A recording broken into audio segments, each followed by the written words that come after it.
Netcasts you love. From people you trust. This is TWiT. Bandwidth for iFive for the iPhone is provided by CacheFly at CACHEFLY.com. This episode of iFive for the iPhone is brought to you by Audible.com. To download a free audiobook of your choice, go to audiblepodcast.com/iFive.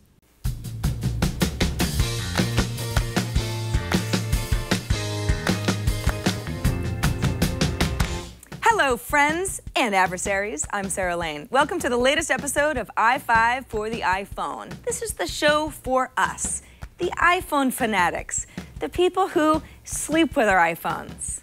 Hey, they're warm.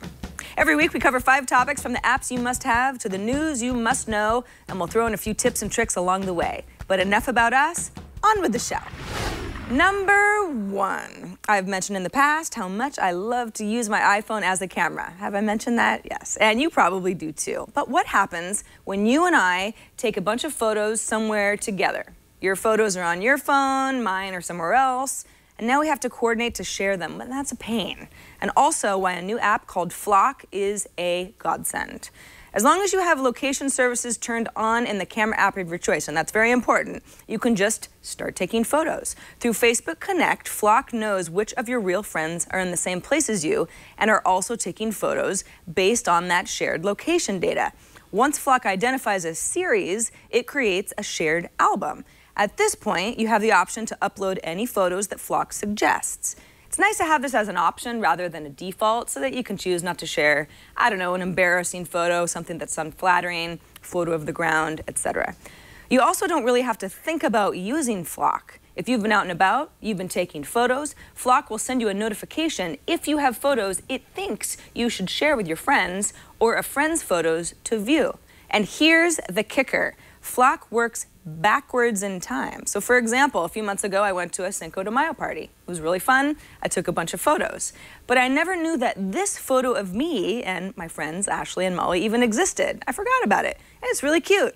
And now I magically have it, and I didn't have to bug the person who took the picture to email it to me or upload it somewhere. Now I just save it to my camera roll, and it's mine. Just imagine never having to take a group photo on 8 different phones just so everybody has a copy ever again. Flock is totally free and 100% worth it, and it's made by the same team who created Bump. Good work, guys. Numero 2. Speaking of photos, we've gotten a few emails about PhotoStream and iCloud, and in a nutshell, I think it's confusing some of you. There are a couple things you need to keep in mind as iCloud users. Okay, so I've got PhotoStream set to on in my iPhone's iCloud settings. If I also enable PhotoStream on my other Apple devices, like my iPad and iPhoto on my MacBook Air, using the same iCloud account login, when I take a photo on my phone, now that photo will automatically upload to iCloud and then download via PhotoStream to my other devices when they're connected to Wi-Fi. So now I've got a photo I took on my iPhone that I can also view and edit from my iPad or iPhoto on my laptop. Got that. But that photo now has multiple versions. On your Mac or your PC, photos download in full resolution. On iDevices or Apple TVs, PhotoStream downloads what Apple calls device-optimized resolution that speeds downloads and saves storage space. In other words, not full res. So that picture I took on my iPhone, if I edit it in iPhoto on my Mac, I'm editing the original version. But that's not true for my iPad. I will be editing a downgraded version of my iPhone photo. And it works the same way if I take a photo with my iPad's camera and I want to edit it later on my iPhone. Recently, I went on vacation. I used my iPad to edit hundreds of photos from that vacation that I took on my iPhone. I have lots of photo apps on my iPad, so it seemed like a fun, good little project. But because I pulled them from my PhotoStream, I was cleaning up the lesser versions. Now, this might not matter to you. Maybe you can't see the difference, but if you do care, and I know some of you do, in order to preserve full res, only edit photos from PhotoStream on your PC or Mac or on your iDevice after syncing from the full resolution version on your PC or Mac, which is not very seamless at all. Number 3. Let's see a show of hands. Who out there has both an iPhone and uses Windows Media Center? Okay, 1, 2. 2. Okay, there's like a million of you. Luckily, this week's iFive co-host, Phil Crawley, has an app for that. Hi. Just a great iPhone app I'm using at the moment is called Remote Potato by Fat Attitude. You can choose individual or recurring programs to record and do all the things that you can do from the 10-foot interface that you normally get with Windows Media Center. Over and above that, you can also dive right in there and look at the programs it's recorded for you, and you can stream them back to your iPhone, either over a 3G connection, if it's good enough, or over a Wi-Fi connection. And the app does a very good job of pulling a stream of a low enough data rate so that you don't get buffering. And it does it on the fly, which is fantastic. And it also allows you to dive into your music library, if you've got your music library on the Windows box, and either download straight to your iPhone or stream over the network. And as well as that, it also does a fantastic job of exposing your photo library. So again, if you're away from home, you can use your photo library on your iPhone without having to first having gone via iTunes and imported them into your iPhone. So there you have it, Remote Potato. It's my recommendation. If you use Windows Media Center, it's the part you need. It's not a free app. It's £5 here in the UK, which I don't know what that is in America, probably $100 or something like that, that crazy money that you guys use. But it's worth every penny, and I use it every day to manage all my digital media. This is Phil from the Engineers Bench podcast, screencasts and video podcasts for broadcast and media engineers and technicians. Thank you very much. Bye-bye. That would be $6.99 in American, Phil. But seriously, if you have media on a Windows machine, Remote Potato is a really good way to access it from this little guy, especially if you run Windows Media Center 7. You can browse the TV guide, you can schedule recordings, you can stream recorded TV, listen to music, the list goes on. You will also need to download the companion Remote Potato software on your Windows machine, which is free. Before we move on to number 4, let's thank Audible for this episode of iFive for the iPhone. Audible.com is the leading provider of audiobooks with more than 100,000 downloadable titles. Looking for a particular book? Audible has literature, including fiction, nonfiction, even periodicals.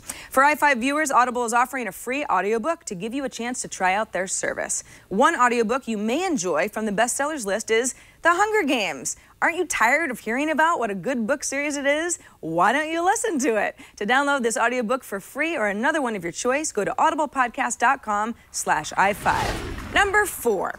We all want to download the best apps and ignore the bad ones, which should be really easy, but it isn't, given the volume of apps and categories and reviews and junk in Apple's App Store. That's why an app called AppFlow might appeal to you. It's a way to discover apps, download them, and share them, and it looks nothing like the App Store.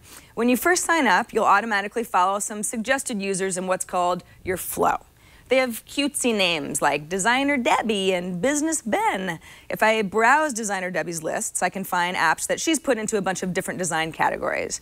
Now, I can unfollow Designer Debbie if I don't like these apps. She's not actually even a real person. It's just AppFlow's way of getting me started. But I can follow actual friends and get their lists too, where I can browse around the Discover area full of free and trending apps. And if I find one that I like, I can download it. I can save it to my bucket to come back to later, or I can add to one of my own lists and let people know why I think it's cool. I do like AppFlow for a few reasons. It's very well designed once you get the hang of the navigation. You don't get a bunch of great user reviews on mediocre apps, which can be misleading and annoying in Apple's App Store.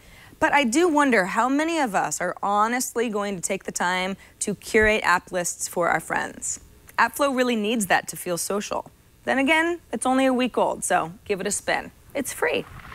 And finally, number 5. You may have heard the news that a little coffee chain called Starbucks is going to start using Square to process its credit card transactions in 7,000 of Starbucks retail stores across the U.S. It's a win for both companies, really. Square gets visibility with millions of potential new merchants and clients. Starbucks saves some money on transaction fees and gets to be seen as a forward-thinking pioneer, at least as far as big corporations go. Well, last week, Square had yet more news, this time for the littler guys. In fact, any merchant using Square to collect payments for goods and services. So let's say I'm selling jewelry. Now I have 2 options when I swipe your credit card or your debit card using my Square app and dongle. I can pay the 2.75% flat fee per transaction, or now I can choose a flat monthly fee of $275 as long as I'm processing up to $250,000 per year. Now, if I'm only selling a handful of necklaces per month, I'll probably stick with that 2.75% transaction fee. But maybe I move a lot of merchandise, even if I'm not pulling in Starbucks-like revenue. Maybe my jewelry business is doing really well because I sell a lot of cheap little bracelets. And in that case, $270 per month might make more sense for my bottom line. I think it's impressive to see a new-ish company like Square. They ink a massive deal with Starbucks, and then they turn around and they give anybody with an iPhone and something to sell more flexibility to get paid as well. It's going to be an exciting year for them.